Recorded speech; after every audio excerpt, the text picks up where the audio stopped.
Hey students, Mr. Roberts here. We are now on lesson 5.2b, which is titled Equivalent Ratios. We've been talking a lot about ratios. We've showed you how to use tape diagrams. We've showed you how to use ratio tables.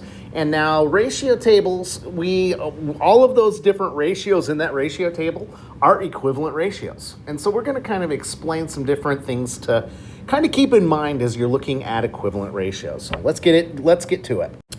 First, we need to talk about your bell work. So let's take a look at this. By the way, there is a misspelling here. This should be rats, not rates. So you can get rid of that. And so there are 14 rats in a cage. There's a ratio of 3 to 4 brown rats. How many white rats are there? So what are the two things that we are comparing in this problem? We are comparing brown and white rats. So I'm just going to go B for brown, W for white, because that's the comparison. Then I'm going to do a little ratio table right here.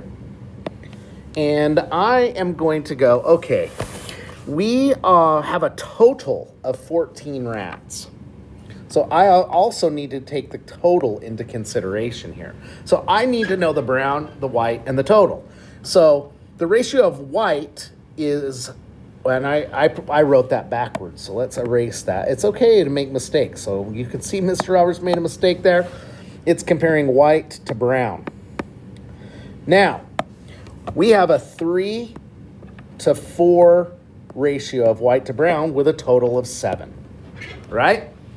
So we are comparing what? It wants to know how many white, so how many white do we have? 3, and then to the total, to 14 in the cage. So, or actually to the 7, because that's what we have as a total.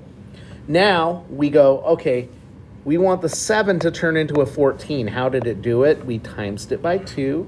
So what we do to the bottom, we probably should have made sure that this was a simplified ratio, and it is. So let's go back. Let's do the other step now. 7 turned into 14 because we times it by 2.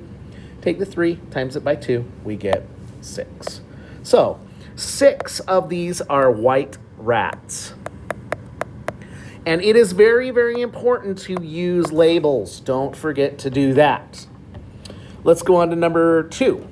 Ooh, we haven't looked at one of these in a while. This is dividing fractions. And if you can remember, we have the keep it, change it, flip it that we're going to do. And so I'm going to write this. I'm going to keep, I don't like that color. Let's go black. We're going to keep the first fraction. We're going to change the division to multiply. Now that we have a mixed number, we have to change it into an improper fraction, then flip it. So 4 times 2 plus 1 is 9. So we have 9/4. Flip it, and it turns into 4/9. So let's multiply now, just like we always do when we're doing this. 4 times 4 is 16. 5 times 9 is 45. It doesn't simplify. So there we go. That is the answer. Let's take a look at number 3. Number 3 says, draw the net and find the surface area. Okay, so if we're drawing the net here, it's one of these. This is this a prism or is it a pyramid? It is a prism because it has a square base. So, oh, I'm sorry, I said it backward. It's a pyramid because it has a square base. Okay, now, what do we know about this shape? It's built of triangles and rectangles. We know this is 9. We know this is 9. So this is 81 because base times height is 81. Now let's talk about the triangles. They are all the same. So whatever I do, I'm going to times it by 4 because there's 4 of them. So if you remember, to find the area of a triangle is base times height divided by 2. Do we have the base? Yes, 9. Do we have the height? Yes, and it's kind of hard to see that there's a little line going down the face of that. So there it is 9 times 6 divided by 2. Well, 9 times 6 is 54, and 54 divided by 2 is 27. So we have 27 times 4. So we're going to go 27 times 4. We get 108. Now we have that 81 and that 108 that we need to add together. So we get 261, and it is meters squared. There you go. So there's your bell work. Let's move on to your notes. All right, this is in the green section of your notes, and I believe it's on page 72 still, right next to the one that we did last week. So if you look at your journal, look for 5.2b. It's right there next to the same notes that we used last week. I am not exactly sure on what page, but I know you guys can find it. Okay, equivalent ratios and proportions. We're going to talk about that right here. So let's zoom into this and take a look at this question. A recipe called for the ratio of sugar to flour to be 10:3. So we are comparing sugar to flour in this recipe. If you use 70 ounces of sugar, how many ounces of flour would you need? So what do we know? We know that this is a 10:3 ratio. And we are trying to change it into, we're trying to figure out, it gives us the other sugar, right? So we're going to go equal to 70. Now, I'm going to do, in combination with doing this proportion that's above here, I'm also going to do it as a table, just so you can kind of see what's going on. So there's my proportion. My table, you can kind of see that I have a 10:3 ratio, and then this would be 70 up here. What's the first thing we do when we look at a ratio table? We look to see if it's simplified. Is 10:3 simplified? Yes. So we don't have to simplify this. Now all we have to do is go, how did the 10 turn into a 7? Or a 10 turn into 70? It times by 7. So what we did to the top, we do to the bottom. And 7 times 3 is 21. So the amount of flour that I need is 21 ounces. If I can spell ounces. Yep, I did it upside down. Ounces. There you go. All right, we're going to practice this a few times. So if that didn't make complete sense, you could we're going to do a few of these. So let's look at number 2 now. Number 2 says, the ratio of red cars to blue cars in a parking lot is 5:3. If there are 40 red cars, how many blue cars are there? So I'm going to set up the proportion first of all. I always label it. So we're comparing red to blue. So I need to do red over blue. Then I know my ratio is a 5:3, and I'm going to set it equal to, so this is line equals line, and if there's 40 red, well, red's on top, so the 40 has to go up there, and we are trying to find out how many blue cars there are. Okay? So, just to kind of see from what we did last week, I find that a lot of students really like ratio tables. It's really simple for them to see what's going on. So I want to do the same thing here. So this is red, this is blue. We have a 5:3 ratio. We know that there's a 40 here. Now, first step, is this simplified? If it's simplified, we don't have to simplify because it's done. So it is simplified. So I just can look for the relationship now. How did the 5 turn into 40? Times by 8, right? So I'm going to do that to that 3, and I get 24. So going back to this ratio here, you can, or this proportion, you can kind of do the same thing. If you don't want to draw a ratio table now, you can kind of go, well, how did the 5 turn into 40? I times it by 8, times the bottom by 8, I get to x equals 24. So my answer is 24 blue cars. Again, I'm going to emphasize how important it is that you use these labels here, because that if I just say I have 24, well, you're not communicating very well to somebody else. It's blue cars, so you need to put the labels on these. Okay, the ratio of red apples to green apples sold in a grocery store is 7:2. So this time I'm just going to use the proportion because I kind of have showed you how it's the same as a ratio table. So I'm going to see if we can just do this with the proportion. So we're going to go, we are comparing red to green. Now we know that there's a ratio of 7 to 2, and we're going to set it equal to, and we know that 16 is green, so we know it has to go with this green down here, so 16, and that is what we're looking for. Okay, so now all we have to do is ask ourselves, is this a simplified ratio? It is simplified. So all we have to do is look for a relationship now. How did 2 turn into 16? I times it by 8. So I'm going to take the top number, which is 7, and times it by 8, and I get 56. So I know that I have 56 red apples. So again, this is very similar to what we did with ratio tables. So you probably are picking this up by now. So let's look at number 4 here. At a farm, the ratio of cows to horses was 18 to 4. If there's 52 horses at the farm, how many cows are there?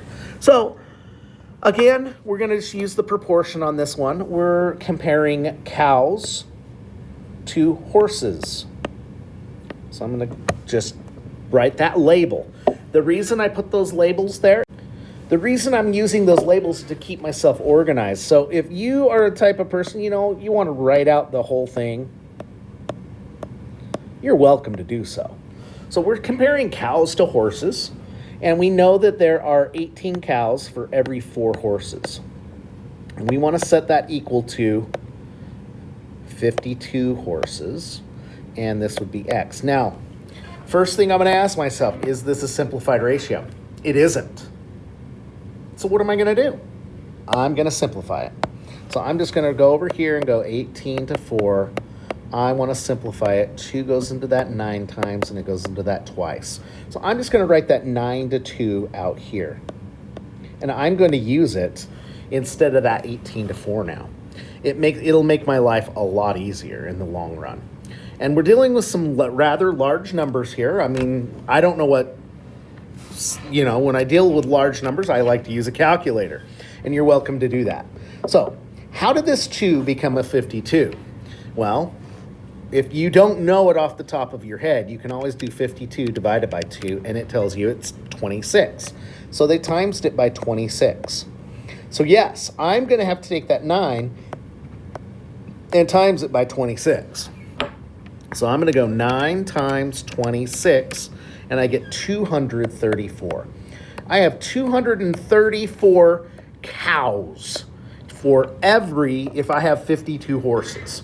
So we're dealing with a lot of cows and a lot of horses there. Now, guys, this is exactly what we were doing last week. The key to this is always finding the unit rate and finding the simplified ratio. And when we do that, it's our key. It unlocks the rest of the ratios that we could possibly be looking for. So if you can just keep in your mind, simplify the ratio that you're given, it will make your life lots easier in the long run. Let's move on to all right, so we're looking at your proportions practice page, and we're just going to, we start out with some of these ratio tables that we're already familiar with. So let's take a look at this first one. Okay, apples to oranges. Is this a simplified ratio? That's the first thing I'm going to ask myself. It is. So I'm looking for relationships now. How did my 6 turn into a 12? Times by 2. So I'm going to times the top number by 2. And again, this is our key. So 5 times 2 is 10. Okay? How did this 5 turn into 15? I times it by 3. So I'm going to times this bottom number in our key by 3, and I get 18. Now, how do I know if these are equivalent ratios? Well, if I simplify 15 to 18, what do I get? I get 5/6. If I simplify 10 twelfths, what do I get? 5/6. Every one of those is going to simplify to the same thing because they are all equivalent ratios. Just pointing that out. Okay, next one, we're looking at carrots to cucumbers. So we can see that's simplified. So it is my key. Oh, whoops. There's my key. I am going to now, how did 8 turn into 16? Times it by 2. 2 times 3 is 6. I'm going to start moving through this a little quickly because I feel like you guys are probably pretty good at this point with this. So how did 3 turn into 9? Times it by 3. 3 times 8, 24. There you go on that one. Let's move on to number 3. Again, we have a simplified ratio already, so we're going to just make it our key. How did 2 become 4? I times it by 2. 2 times 3 is 6. How did 3 become 9? Times it by 3. 3 times 2 is 6. Yeah, you can have the same numbers on the top and the bottom, but in different categories. It happens. Pens to pencils. Is it a simplified ratio? It certainly is. There's my key. Doesn't look like a key, but there you go. How did 3 turn into 6? I times it by 2. 2 times 4 is 8. 4 turned into 12. Times it by 3. 3 times 3 is 9. There you go. That first section, done. All right, now it's asking us to write 3 equivalent ratios that describe the collection. Not 3 different ways to write the same ratio. So we're looking for equivalent ratios here, kind of like what we did on Thursday's assignment. So I am going to look, and it's notebooks to pencils. The order matters. I have to do notebooks before pencils. So let's just count them and do it. How many notebooks are there? 1, 2, 3, 4, 5, 6, 7, 8, 9. So I have a 9 to 3 ratio. Now, let's simplify that. What numbers go into 9 and 3? 3. So this would become 3 to 1. Now, we can just use multiplication to do the rest, okay? It looks like this one right here is already 3 times this. So let's use 2 times this. So 2 times 3 is 6, and 2 times 1 is 2. There we go. That's not hard at all, huh? Okay, are these equivalent ratios? So again, 2/3 and 4/6. If you want to know if they're equivalent, you look at, you have one that's already simplified. So we don't have to do anything with that.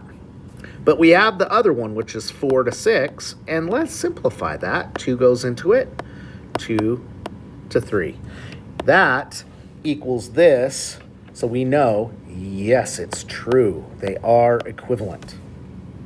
Okay, looking at this one right here, 7 to 1 and 2 to 5, they're both simplified, aren't they?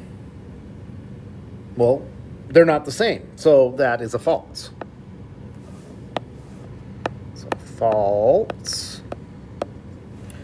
Okay, let's take a look at this next one. 11 to 2 and 2 to 11. Okay, they have the same numbers, but they're switched spots. Are those equal? No, because remember, order matters in ratios. So this one, and if they're just flipped, no, they are not.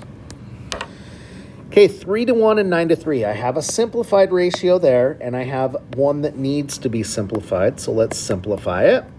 And we can take a 3 out of it, and we get a 3 to 1. That and this are the same. So this one is a true. Okay, 9 to 4 and 2 to 1.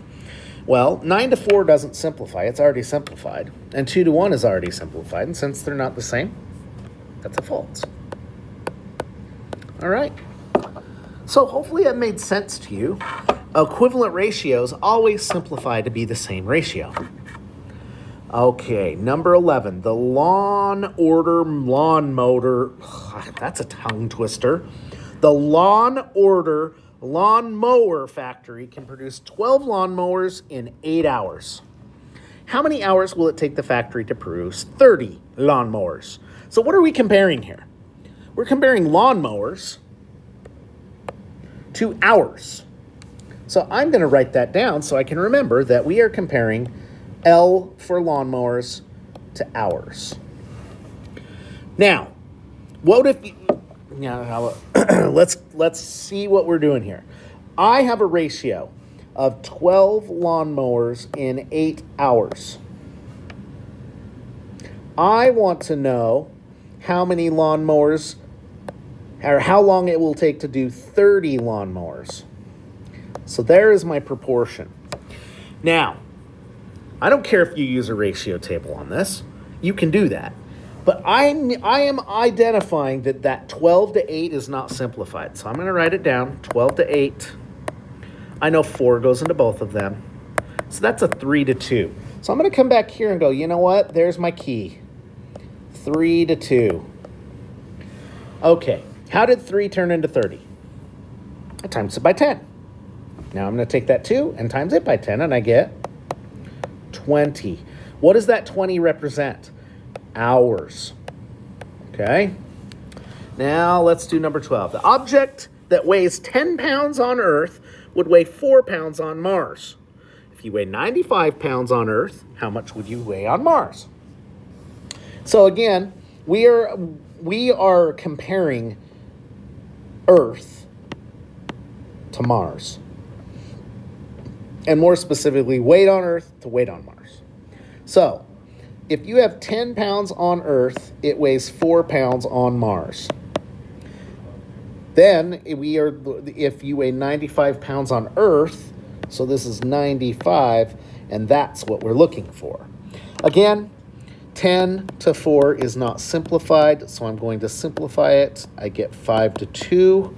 I'm going to change my color so I can distinguish where my key is. I have a 5 to 2. That's my key. All right, let's use that now. How did 5 turn into 95? Well, maybe you don't know. Use your calculator. 95 divided by 5, I get 19. 5 times 19 is 95. So because I times it by 19 here, I'm going to times 4 times 19 and get my answer. So 4 times 19, enter, is 76. So on Mars, that's weight on Mars. If you weighed 95 pounds on Earth, if we flew on a spaceship, went up to Mars, you would weigh 76 pounds on Mars. Kind of cool. All right, guys, there is your practice. Hopefully those made sense as you listened and watched and wrote things down. Let's look at your assignment really quick. Okay, there is your assignment, and it is set up very similar to the practice. I think you can be successful on this. Again, if you need help, ask your teacher. We are glad to help you if you have questions. Good luck, guys, and until next time.